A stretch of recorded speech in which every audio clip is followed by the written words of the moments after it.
Lens makers formula. इससे पहले हमने डिस्कस किया था लेंस फार्मूला। लेंस फार्मूला में क्या था? It was the relation between image distance, object distance and focal length. वो किसको चाहिए? जो लेंस को यूज करता है, उसके लिए लेंस फार्मूला सफिशिएंट है। बट अब लेंस के अंदर जो फोकल लेंथ आएगी, इमेज ऑब्जेक्ट डिस्टेंस आएंगी, वो कैलकुलेशन होगी, तो फोकल लेंथ हम बनाए कैसे? किस तरीके से पता चलेगा कि इस लेंस की फोकल लेंथ इतनी है? तो उसके लिए क्या करें, हमें जो लेंस बनाने वाला आदमी है, जो भी कंपनी उस लेंस को बनाएगी, उसको कुछ पॉइंट्स का ध्यान रखना पड़ेगा। क्योंकि हमने पढ़ा था लेंस के अंदर दो सरफेसेस होते हैं, रिफ्रैक्टिंग सरफेसेस, और दोनों ही स्फीरिकल भी हो सकते हैं depending upon the type of the lens. अब वहां पे जो स्फीरिकल सरफेस होंगे उसका क्या रेडियाई ऑफ कर्वेचर होगा, किस तरह का मटेरियल हम सिलेक्ट करें, उन सारी चीजों के ऊपर डिपेंड करेगी उसकी फोकल लेंथ। तो आज हम वही चीजें डिस्कस करेंगे कि किस तरीके से लेंस को डिजाइन करें सो दैट कि उसकी रेडियाई ऑफ कर्वेचर क्या बनाए कि हमारे पास उसकी फोकल लेंथ आ जाए, डिजायर्ड फोकल लेंथ के हमें लेंस बना पाए। That's why lens makers formula is important.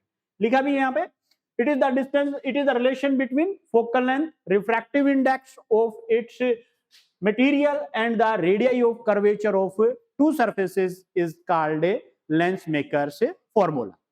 Now यहाँ पे कुछ assumptions हम मान के चलेंगे यहाँ पे भी कि वो इन चीजों का पॉइंट्स का हमें ध्यान रखना है। जब भी फार्मूला बनाए ऑप्टिक्स के अंदर, जब भी हम काम करेंगे तो कुछ बेसिक assumptions होंगी, वो लगभग वैसी ही रहती हैं हर जगह पे, बट थोड़ा बहुत चेंज होता है, वो हम बात करते रहेंगे। The lens is thin and homogeneous, thin होना चाहिए और homogeneous होना चाहिए। क्यों? क्योंकि रिफ्रैक्टिव इंडेक्स चेंज हो सकता है, उसकी प्रॉपर्टी चेंज हो सकती है। दैट्स व्हाई हम उसको thin रखेंगे और homogeneous रखेंगे। दूसरा है the object is a point object placed on the principal axis of the lens। तीसरा है the aperture of the lens should be small and the incident and reflected ray makes a small angle with principal axis. ये वहां पे हमने lens पढ़ा था, उसके sign conventions जब हमने यूज की थी, अजम्पशंस यूज की थी, सेम अजम्पशंस यहां पे भी हम यूज कर रहे हैं। Now let's move further and drive the formula for Lenz maker formula, कि किस तरीके से बनेगा, कैसे उसकी एक्सप्रेशन हम बनाएंगे। For that let us consider we have a convex lens of radii of curvature of two surfaces is R1 and R2। इसकी दो रेडियाई ऑफ कर्वेचर मान लेते हैं, फर्स्ट सरफेस के लिए R1 और दूसरे सरफेस के लिए क्या मान लेते हैं? R2 मान लेते हैं। For that let us consider we have an object। यहाँ पे कोई भी ऑब्जेक्ट है जिसको हमने कहा है O, यहाँ पे पॉइंट ऑब्जेक्ट हमने रख दिया। इससे एक रे ऑफ लाइट इस लेंस के ऊपर जाएगी यहाँ पे और इससे टकराएगी, तो we have to draw a normal at this point. Suppose this is the normal, it means यहाँ पे ये पॉइंट कट करेगा तो से C1, ये सरफेस 1 है, ये X मान लेते हैं, ये Y मान लेते हैं, और यहाँ पे A मान लें और ये यहाँ पे B पॉइंट मान लेते हैं। Talking about the surface XAY and here is the second surface XBY। अब यहाँ पे इसके लिए जो फर्स्ट सरफेस होगा उसके लिए सेंटर ऑफ कर्वेचर C1 और रेडियाई ऑफ कर्वेचर की जो वैल्यू होगी वो क्या होगी हमारे पास? R1। सिमिलरली जो सेकंड सरफेस है, ये XBY सेकंड सरफेस है, इसके लिए यहाँ पे नॉर्मल ड्रा करें तो suppose this is the normal for the second surface and यहाँ पे जो सेंटर ऑफ कर्वेचर बनेगा C2 एंड इसके लिए जो रेडियाई ऑफ कर्वेचर बनेगी वो कितनी हो जाएगी? R2। ये बेसिक चीजें हैं। इससे पहले हमने पढ़ा था रिफ्रैक्शन एट स्फीरिकल रिफ्रैक्टिंग सरफेस, उसमें हमने रियल इमेज के लिए भी किया था, वर्चुअल इमेज के लिए भी किया था, और डेंसर टू रेयर या रेयर टू डेंसर मीडियम दोनों के लिए किया था। उसी को यहाँ पे हमें अप्लाई करना है। तो देखते हैं फर्स्ट सरफेस के लिए। फॉर फर्स्ट सरफेस हम करें तो ये रे ऑफ लाइट गई इस तरीके से। अब यहाँ पे रिफ्रैक्शन इसका होगा क्योंकि नॉर्मल यहाँ पे बना हुआ है, रिफ्रैक्शन होगा तो ये रे ऑफ लाइट जो यहाँ पे इस तरीके से जाएगी। अगर ये लेंस नहीं होता यहाँ पे तो ये रे ऑफ लाइट यहाँ जानी चाहिए थी और इमेज बननी चाहिए थी यहाँ पे। मैं इसका नाम दे देता हूं I1। फर्स्ट सरफेस के कारण जो इमेज बनेगी वो यहाँ पे बनेगी and angle made by this is से β1। यहाँ पे हम इस एंगल का नाम रख देते हैं β1, ये बनेगा। अब यहाँ पे ये वाला जो एंगल बनेगा यहाँ पे, ये एंगल जो है इस एंगल को हम नाम दे देते हैं R1। First angle of refraction first surface के ऊपर, सो दिस इज R1 एंड ये वाला जो एंगल बनेगा ये हो जाएगा हमारे पास I, that is angle of incidence. This is से मीडियम 1 एंड इनसाइड दिस जो लेंस है इस मीडियम को हम कह देते हैं दैट इज मीडियम 2 एंड यहाँ पे फिर से वही मीडियम आ गया medium 1 because we are going into the same medium, same air medium. तो इस तरीके से यहाँ पे बन जाता है। नाउ अब क्या होगा कि ये रे ऑफ लाइट यहाँ पे पहुंच गई, उसके बाद यहाँ पे फिर से सरफेस आ रहा है और ये कहाँ पे है? ये वाला एंगल दूसरा मान लेते हैं, से दिस एंगल इज R2, एक बार R2 कह देते हैं इसको, इस एंगल को जो सेकंड एंगल बनेगा यहाँ पे। और क्योंकि ये रे ऐसे जानी चाहिए थी रे ऑफ लाइट, बट ये क्योंकि यहाँ पे मीडियम चेंज हो गया तो ये रे ऑफ लाइट अब इस तरीके से जाएगी, तो ये सेकंड एंगल बनेगा एंड दिस एंगल इज से E। ये ध्यान रखिए ये वाली जो रे है इस रे की हम बात कर रहे हैं, तो ये बनाएगी final image that is I, और ये एंगल बना हमारे पास एंगल ऑफ कन्वर्जेंस E। अब यहां से अगर देखें तो एंगल जो यहां पे बनेगा ये एंगल हो जाएगा हमारे पास बीटा। डिफरेंट एंगल्स हम यहां पे बनाते हैं, ऑब्जेक्ट जो एंगल बनाता है उसको अल्फा कहते हैं, जो सेकंड सरफेस के लिए बनाएगा वो गामा 2, और फर्स्ट सरफेस के लिए बनाएगा वो हम कहेंगे गामा 1। और पोल क्योंकि सारा का सारा यहाँ पे ऑप्टिकल सेंटर से मेजर करेंगे तो इस ऑप्टिकल सेंटर को हम कह देते हैं O। सारे distances will be measured from the optical centre, ये हम मान के चल रहे हैं, तो all the distances will be from O। Now first surface के लिए देखें, for first surface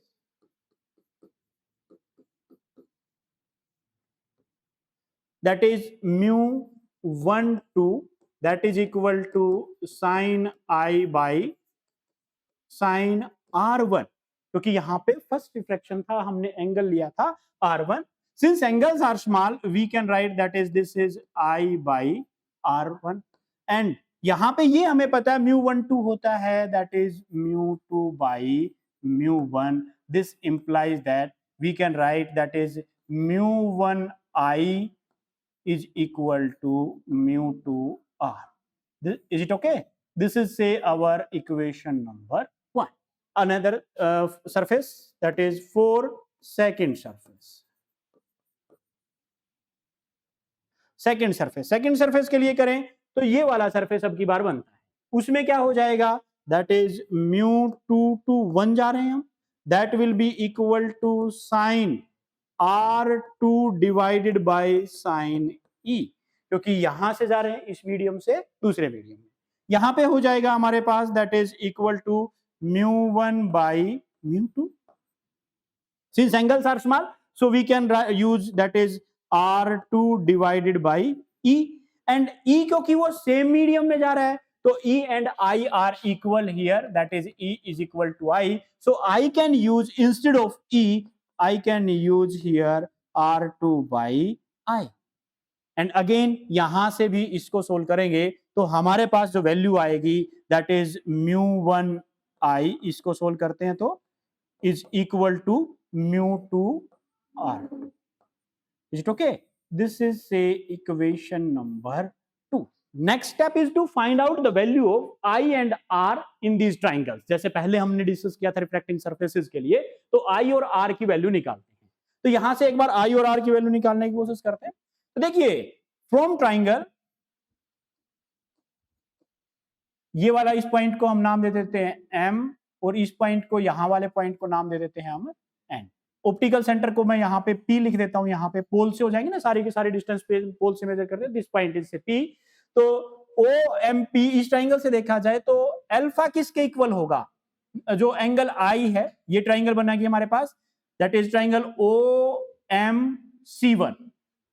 from triangle OMC1 क्या आ जाएगा हमारे पास, sum of interior angle that is alpha plus gamma 1 that is equal to pi. Pi की वैल्यू फर्स्ट सरफेस के लिए आ गई हमारे पास। अगेन यहां से जो R1 है उसके लिए ट्राइंगल देखें तो MC1 एंड ये I1 that is from triangle MC1 and यहां पे I1, तो sum of interior angle that is R1 plus second interior angle is beta 1 that is equal to, यहां पे आ जाएगा हमारे पास gamma 1। This implies that is R1 that will be equal to gamma 1 minus beta 1। So this is the value of R1 आ गई हमारे पास। First के लिए, फर्स्ट इक्वेशन के लिए वैल्यूज आ गई हैं। अब सेकंड के लिए सोल्व करते हैं। फ्रॉम ट्राइंगल NC2I, यहां से अगर देखा जाए NC2I, इसमें बने पाएगा हमारे पास gamma 2 plus beta is equal to E। E को हमने I कहा था, that was equal to I. So I can write यहाँ पे I, that will be equal to gamma 2 plus beta. Again from triangle, तो ये वाला स्मॉल एंगल है R2, तो ट्राइंगल हमारे पास बनेगी ये और ये, यानी कि NC2I1, ट्राइंगल NC2I1। इस ट्राइंगल में देखा जाए तो हमारे पास आ गया R2, that will be equal to gamma 2 plus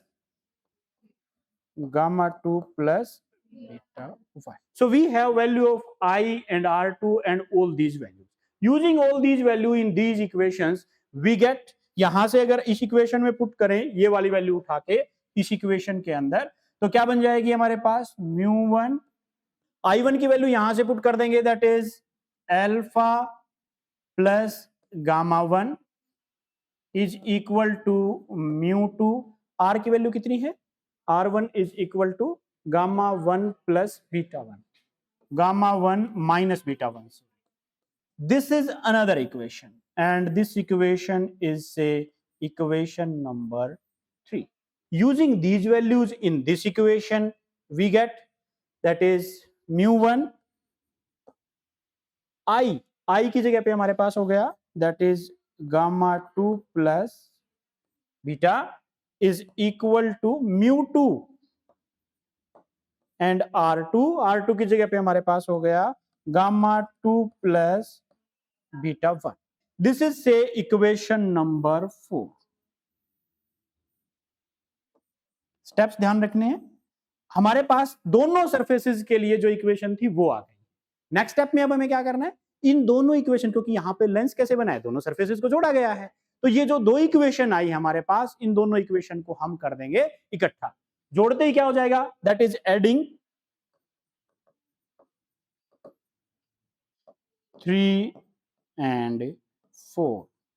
क्या मिलेगा अपने को, देखिए यहां से अगर देखा जाए μ1 गामा 2 प्लस μ1 बीटा, एंड यहां पे μ1 का तरफ एक तरफ से जोड़ लेंगे, that is plus μ1 alpha plus μ1 gamma 1 is equal to μ2, अब इसकी terms, that is μ2 gamma 2 plus μ2 beta 1 plus μ2 gamma 1 minus μ2 beta 1. यहां पे देखा जाए तो μ2 बीटा 1 ये भी है, μ2 बीटा 1 ये भी है, cancel out these two. Well, तो पिछले पेज पे हमारे पास ये सॉल्यूशन आया था, इसको यहां पे हमने ले आए. अब इसमें देखते हैं, μ1 कॉमन ले लेते हैं, and then gamma 2 plus gamma 1, and यहां पे हमारे पास बच जाएगा plus μ1 beta plus μ1 alpha, that is equal to, यहां से फिर μ2 कॉमन ले लेते हैं, हमारे पास आ जाएगा गामा 2 प्लस गामा 1. नाउ अब इस टर्म को दूसरी तरफ ले जाते हैं, मैं यहां से लिख रहा हूं, that is μ2 gamma 2 plus gamma 1 and minus, इस टर्म को दूसरी तरफ ले गए, हमारे पास क्या बच जाएगा, μ1 gamma 2 plus gamma 1, that is equal to μ1 common ले लेते हैं यहां पे, that is alpha plus beta, ये आ जाता है हमारे पास. और सोल्व करते हैं यहां से, गामा 2 प्लस गामा 1 दोनों में कॉमन है, μ2 minus μ1, that is into gamma 2 minus gamma 1, that is equal to, gamma plus था ये, गामा 2 प्लस गामा 1 था, यहां पे आ जाएगा, नेक्स्ट आ जाएगा हमारे पास μ1 अल्फा प्लस बीटा. μ1 से डिवाइड कर देते हैं, ये हमारे पास आ जाएगा μ2 बाई μ1 माइनस 1, एंड यहां पे gamma 2 plus gamma 1, that is equal to alpha plus beta. Now इसको डिवाइड करते हैं, तो हमने ये पढ़ा हुआ है पहले कि जो रिफ्रैक्टिव इंडेक्स होता है, दैट इज μ2 बाई μ1, ये हमने पढ़ा था, क्या होता है μ12, तो यहाँ पे हम लिख सकते हैं mu12 at the place of this we can simply write mu12 or since we are talking about this medium तो हम simply mu लिख देते हैं mu minus 1 that is gamma 2 and gamma 1. Now we have to find out the value of gamma 2 and gamma 1. देखिए gamma 2 है radii of curvature for second surface और gamma 1 है radii of curvature of first surface. तो ये तो value हो गई हमारे पास R2 की और ये वैल्यू हो गई हमारे पास R1 की. अल्फा हमारे पास होता है object distance. This is the object distance. तो यहां से ये वाली है हमारे पास ऑब्जेक्ट डिस्टेंस. तो ये यहां से लेकर के हम यहां पे मान के चलें ये क्या हो जाएगा हमारे पास u और यहां से इस इमेज की जो फाइनल इमेज हमारे पास ये बनी थी इसकी जो डिस्टेंस हो जाएगी वो कितनी हो जाएगी v. अब देखो यहां पे साइन कन्वेंशन जब आगे चल के हम यूज करेंगे तो u और गाम R2 दोनों इस तरफ हैं और वो दोनों दूसरी तरफ. तो यहां से गामा 2 हमने पढ़ा था R2 था एंड गामा 1 क्या था R1 is equal to alpha क्या था in object distance that is u and ये क्या था image distance that is v. और सोल्व करते हैं यूजिंग द साइन कन्वेंशन. अभी तक हमने कहीं पे साइन कन्वेंशन यूज नहीं की थी. अब यहां पे हम साइन कन्वेंशन यूज करेंगे. साइन कन्वेंशन को यूज करें तो क्या होगा देखो म्यू माइनस 1 R2 हमने पढ़ा था वो अपोजिट डायरेक्शन में है तो कितना हो जाएगा नेगेटिव और R1 क्या हो जाएगा पॉजिटिव. तो यहां पे आ जाएगा that is 1 by R2 negative आया 1 बाई R1 पॉजिटिव. यहां पे ऑब्जेक्ट डिस्टेंस उल्टा था और इमेज डिस्टेंस 1 बाई u इसको हमने कहा था 1 by f. This implies that 1 by f is equal to mu minus 1 by r1 minus 1 by r2.